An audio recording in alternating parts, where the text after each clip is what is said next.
Good evening, class. My name is Nathaniel Relf. I'm here to give you my PowerPoint presentation on our clinical research on the new schizophrenia drug.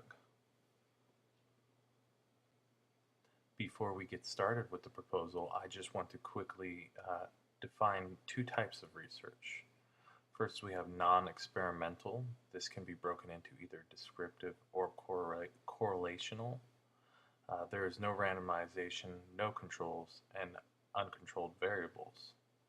With the experimental research, we will either have true or quasi-experimental research, true being that the variables are being manipulated by the researcher, and quasi that the researcher does not manipulate the variables. The primary goal in the experimental research is to explain thoughts, feelings, and behavior and make causal statements.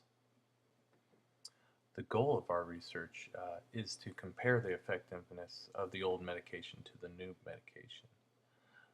We are using an experimental research due to the cause and effect of the independent variable on the dependent variable. Our independent variable must be controlled carefully as it is a new medication that we're giving to new patients. We should be able to draw conclusions from the data that we collect. This will then allow us to explain why the new medication is possibly more effective than the old one is. Now we will get into the nitty-gritty of how this research will actually happen. As far as our participants go, we would like to enroll as many as possible to get as much raw data as possible to analyze.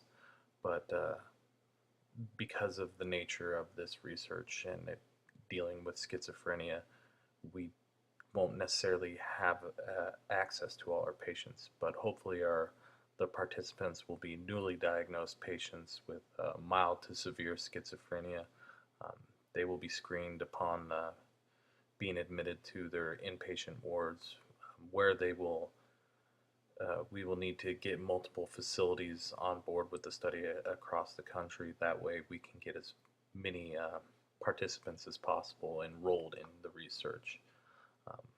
Once we enroll them, if they are coherent and able to give their own consent, then we will have to consent them. Otherwise, their guardian will have to consent them to take part in this research.